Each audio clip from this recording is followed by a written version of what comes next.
मां के भक्तों का पवित्र चैत्र नवरात्रि का महापर्व आरंभ होने जा रहा है।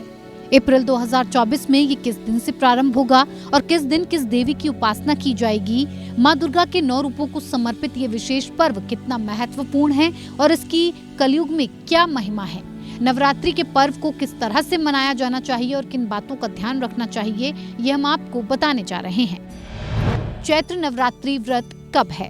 हिंदू पंचांग के अनुसार चैत्र का महीना शुरू हो चुका है। चैत्र के महीने में ही नवरात्रि का पर्व मनाया जाता है।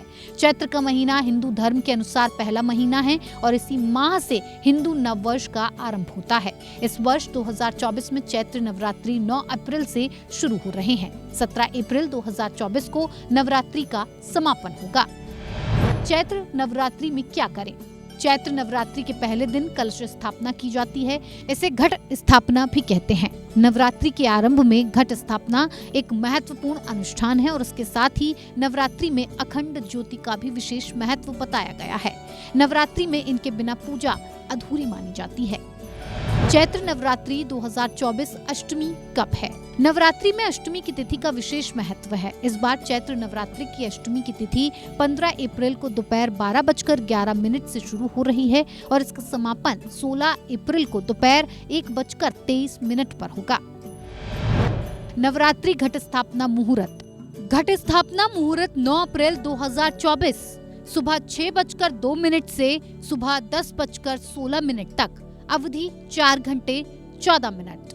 कलश स्थापना अभिजीत मुहूर्त सुबह 11:57 से दोपहर 12:48 तक का। ये पूरा मुहूर्त 51 मिनट का रहने वाला है। नवरात्रि की नवमी कौन से दिन की है? नवमी की तिथि पर मां दुर्गा के 9वें स्वरूप मां सिद्धिदात्री की पूजा होती है। इस साल चैत्र के महीने में नवरात्रि की तिथि 17 अप्रैल को पड़ रही है। चैत्र नवरात्रि कितने दिन का है? चैत्र के महीने में पड़ने वाली नवरात्रि को प्रकट नवरात्रि के नाम से भी जाना जाता है। नवरात्रि में मां दुर्गा के इन 9 रूपों की पूजा अर्चना की जाती है। पहले दिन शैलपुत्री मां, ब्रह्मचारिणी मां, चंद्रघंटा, कूष्मांडा, स्कंदमाता, कात्यायनी, कालरात्रि, महागौरी और सिद्धात्री मैया, इन 9 नामों की पूजा 9 दिन को अलग अलग तरीके से की जाती है। साल 2024 में कितने नवरात्रि? पौराणिक ग्रंथों के अनुसार नवरात्रि का पर्व एक वर्ष में 4 बार आता है। चैत्र और शारदीय नवरात्रि के साथ 2 अन्य नवरात्रि भी होते हैं। ये माघ और आषाढ़ के महीने में पड़ती हैं और इन दोनों नवरात्रि को गुप्त नवरात्रि के नाम से जाना जाता है। चैत्र नवरात्रि के फायदे। चैत्र के महीने में पड़ने वाले नवरात्रि को सेहत की दृष्टि से भी बहुत विशेष माना गया। फागुन मास के बाद वातावरण में तेजी से बदलाव आता है। तेज हवाएं चलने लगती हैं, पेड़ों से पत्ते गिरने लगते हैं, मौसम में भी तेजी से बदलाव देखने को मिलता है, जिसका प्रभाव मन मस्तिष्क के साथ संपूर्ण सेहत पर भी पड़ता है। इसीलिए इस माह में पड़ने वाले नवरात्रि में व्रत, उपासना, साधना का महत्व बताया गया है।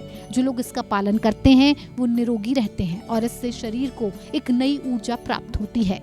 यही ऊर्जा सफलता में सहायक होती है, कार्य क्षमता में वृद्धि करती है। क्या चैत्र महीना शुभ है? कई लोगों के मन में इस तरह का प्रश्न आता है कि चैत्र का महीना कितना शुभ है। शास्त्रों के अनुसार चैत्र के महीने को अत्यंत शुभ फलदायी बताया गया है। ये हिंदू नव वर्ष का पहला महीना है और इसके बारे में मान्यता है कि इस माह में किए गए सात्विक और धार्मिक कार्यों को करने से जीवन में सुख समृद्धि प्राप्त होती है। इस माह में साधना करने से सिद्धि प्राप्त होती है। चैत्र नवरात्रि में क्या नहीं करना चाहिए? नवरात्रि के दिनों में सात्विक भोजन लेना चाहिए। तामसिक और मांसाहार आदि का सेवन नहीं करना चाहिए। इसके साथ ही नशा, शराब आदि से भी बचना चाहिए। जो लोग व्रत करते हैं उन्हें ब्रह्मचर्य का भी पालन करना चाहिए। नवरात्रि में सौभाग्य के लिए हमें क्या करना चाहिए? नवरात्रि में किए जाने वाले उपाय काफी प्रभावशाली और उत्तम फल प्रदान करने वाले माने गए हैं। नवरात्रि में मां दुर्गा को लौंग का एक जोड़ा चढ़ाना शुभ फलदायी माना गया है। इसके साथ ही नवरात्रि में एक पीले कपड़े में 5 इलायची तथा 5 सुपारी के साथ लौंग का एक जोड़ा रखें और इसे मां दुर्गा को भक्ति भाव के साथ अर्पित करें। अगले दिन प्रातः स्नान कर इसे कपड़ों सहित अपनी तिजोरी में रख लें। ऐसा करने से धन में वृद्धि होती है।